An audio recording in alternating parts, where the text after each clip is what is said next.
जय हिंद। आप सभी लोगों को नमस्कार, गुड मॉर्निंग, आदाब, सत श्री अकाल। आई होप आप लोग सभी लोग अच्छे होंगे।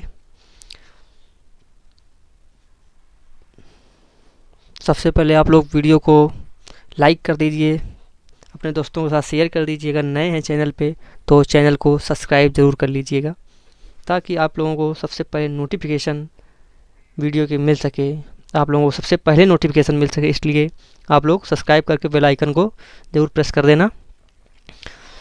जिसका जिसका जीडी का एग्ज़ाम है वो कमेंट करके बताते रहे कि उन्होंने किसने कितने कितने क्वेश्चन किए, ताकि हम अपने अगले वीडियो की एक कट ऑफ की वीडियो तैयार कर रहे हैं। ज़्यादा से ज़्यादा लोगों तक सर्वे करके आप लोगों को एक अच्छा सा कट ऑफ का वीडियो दिया जाएगा। एक्यूरेट कट ऑफ का वीडियो आप लोगों को एक अच्छा सा वीडियो तैयार करके दिया जाएगा। बहुत जल्द ही आप लोगों के एग्ज़ाम ख़त्म होने वाले हैं। आई होप आप लोग सभी लोग अच्छा से अच्छा एग्ज़ाम करके आ रहे होंगे। चलो समय को बर्बाद न करते हुए आज के लिए अपना सेशन को स्टार्ट करते हैं। चलो देखते हैं। आज का पहला क्वेश्चन है, आसक्त का विलोम क्या है? आसक्त का विलोम है, आप लोगों को आसक्त का विलोम बताना क्या होगा। इसका होगा ऑप्शन नंबर फर्स्ट। आसक्त का विरक्त होता है या फिर अनासक्त भी होता है। इसका अनासक्त, ये अनासक्त भी होता है इसका।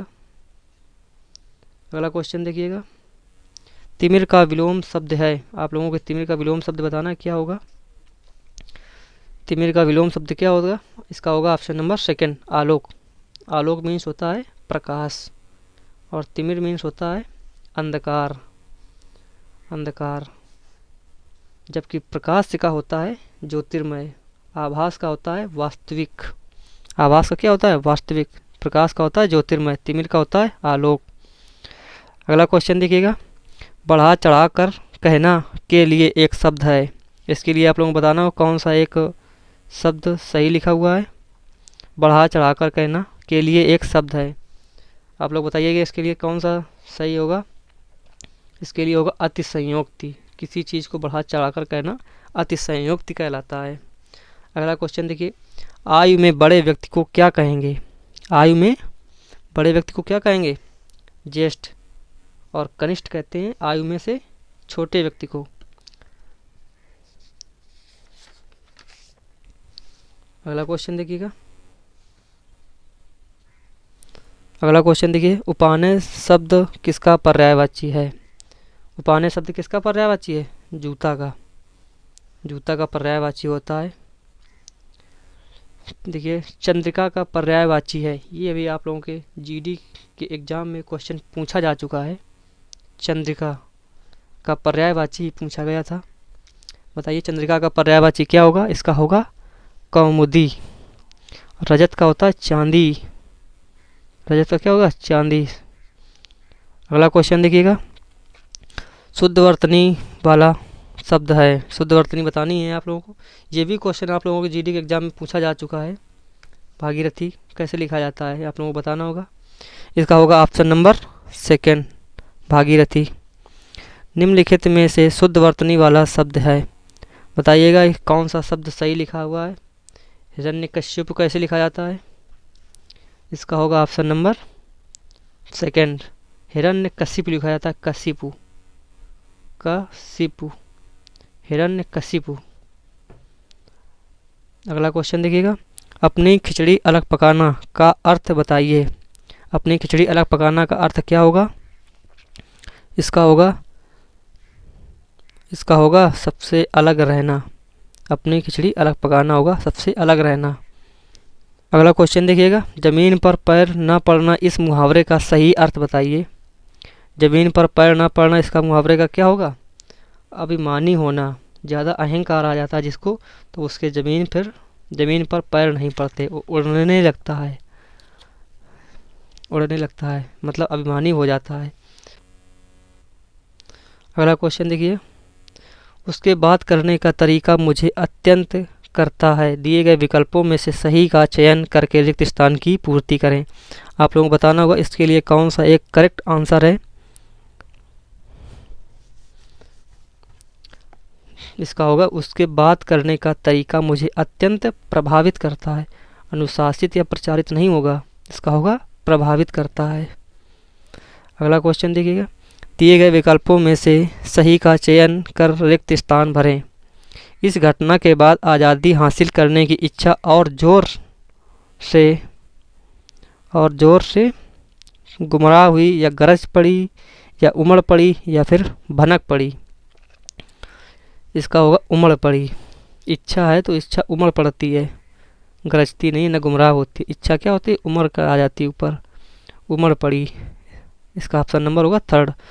अगला क्वेश्चन देखिएगा, अर्थ के अनुसार डैश डैश के कुल डैश डैश भेद हैं। सही विकल्प का चयन कर रिक्त स्थान की पूर्ति करें। बताइएगा इसमें सही विकल्प कौन सा होगा। इसका होगा option number A.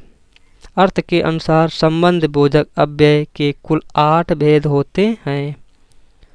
Option number first होगा।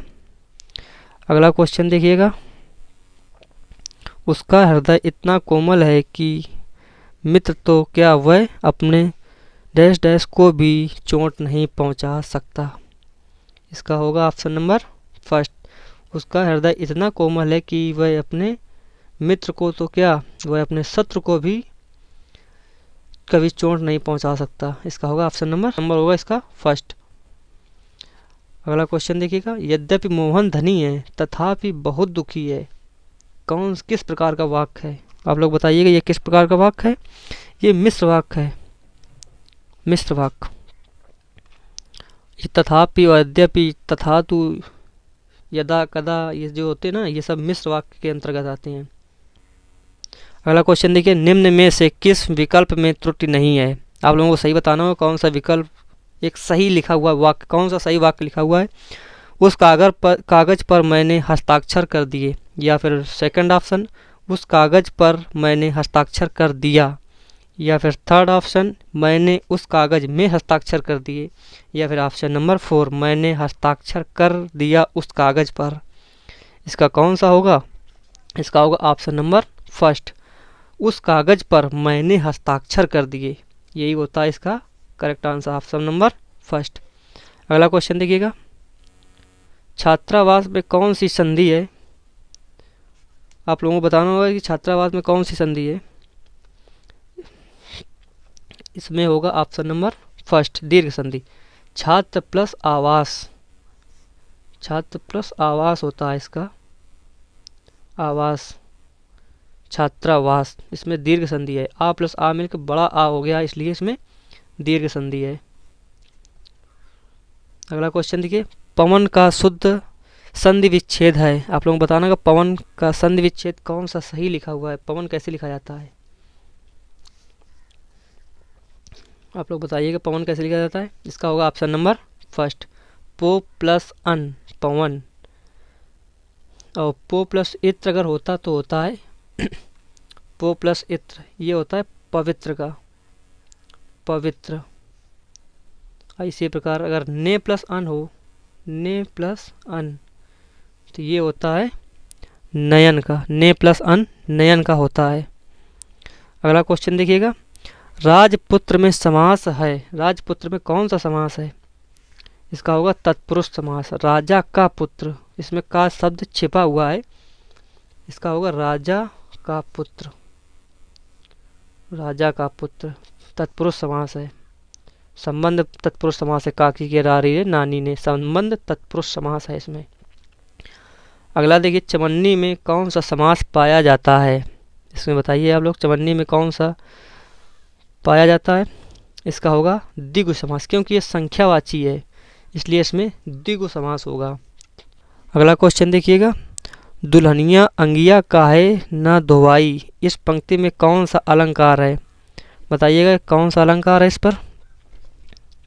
इसका होगा रूप संयुक्ति, उसकी संयुक्ति की जा रही, किसका, रूप का, कि उसकी अंगिया काहे न धोवाई, इसलिए इसमें रूप संयुक्ति अलंकार है। अगला क्वेश्चन देखिएगा, सूर सूर तुलसी शशि उड़गन केशव दास और कवि खगोत सम जय तय करत प्रकाश। इसका कौन, इन पंक्तियों में किस अलंकार का प्रयोग हुआ है। आप लोग बताइएगा किस अलंकार का प्रयोग हुआ है। इसमें यमक अलंकार का प्रयोग हुआ है। जहाँ पर जो सूर्य है ना, जो सूर्य 2 बार शब्द आया, इसका एक अर्थ सूर्य का अर्थ होता है सूर्य और दूसरे का अर्थ है सूरदास। जो ये सूर्य 2 बार आया है ना, पहले सूर्य का अर्थ है सूर्य और दूसरे सूर्य का अर्थ है सूरदास, इसलिए यहाँ यमक अलंकार है। ये अब देखिएगा एक गद्यांश आप लोगों को जो पेपर में बहुत एक अच्छा आता है। आप लोग देखिए किस प्रकार का गद्यांश है ये। आप लोग गद्यांश को बहुत अच्छे से पढ़िएगा। पहले गद्यांश को करने से पहले आप लोग एक बात याद रखिए, पहले उससे क्वेश्चन पढ़ लीजिए ताकि आपके माइंड में ये बना रहे कि कौन से क्वेश्चन हमारा गद्यांश से रिलेट करेगा। इसके बाद गद्यांश पढ़ें। गद्यांश में कुछ शब्द को हाईलाइट करके अंडरलाइन कर लीजिएगा ताकि शब्द को पहचानने में बहुत जल्दी हमें ढूंढने में मदद मिल सके। चलिए देखते हैं। प्रेम की भाषा शब्द रहित है, नेत्रों की, कपोलों की, मस्तिष्क की भाषा भी शब्द रहित है, जीवन का तत्व भी शब्द से परे है। सच्चा आचरण, प्रभावशील, अचल स्थिति, संयुक्त आचरण न तो साहित्य के लंबे व्याख्यानों में गढ़ा जा सकता है, न वेदों की श्रुतियों के मीठे उपदेश से, न अंजील से, न कुरान से, न धर्म चर्चा से, और न केवल सत्संग से। जीवन के अरण्य में घुसे हुए पुरुष के हृदय पर प्रकृति और मनुष्य के जीवन में मौन व्याख्यानियों के यत्न के सुनार के छोटे हथौड़े से मंद मंद चोटों की तरह आचरण का रूप प्रत्यक्ष होता है। इसमें प्रेम का अर्थ या प्रेम की भाषा क्या है? प्रेम की भाषा है, इसमें क्या है? प्रेम बताया गया है। इसका प्रेम का क्या होगा? इसका होगा शब्द रहित, क्योंकि प्रेम तो शब्द रहित होता है ना। जो बताया गया है ना कि इसमें यह नेत्र, कपोल आदि के माध्यम से जो व्यक्त किया गया है ये शब्द रहित होते हैं। और अभी देखो बताया हमने कि अंडरलाइन करके चलना। तो इसको देखिएगा, अरण्य का शाब्दिक अर्थ होता है। अब आप लोगों से अरण्य का पर्यायवाची मतलब पूछा गया है कि अरण्य का पर्यायवाची कौन सा होगा? इसका होगा जंगल। जंगल के और भी पर्यायवाची होते हैं।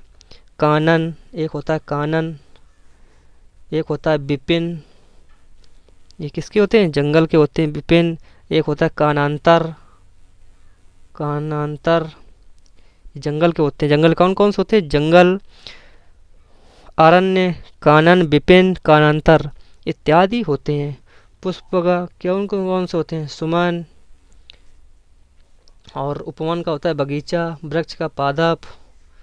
अगला क्वेश्चन देखिएगा, आप लोग बताइएगा यत्न से आशय है।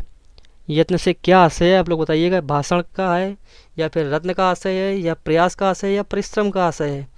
इसका होगा ऑप्शन नंबर 3। यत्न मीन्स होता है प्रयास करना। यत्न का भी अर्थ यही होता है कि प्रयास करना।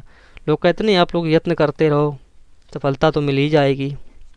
आप लोग भी जैसे एक यत्न ही कर रहे हैं, एसएससी जीडी का एग्ज़ाम बार बार दे रहे हैं आप लोग, ताकि कहीं सफल होकर अपने देश की सेवा कर सके और उसकी देश को बढ़ाने में एक अहम योगदान दे सके। यही होता है, आप लोगों को भी यही प्रयास है, आप लोग एक यत्न कर रहे हैं।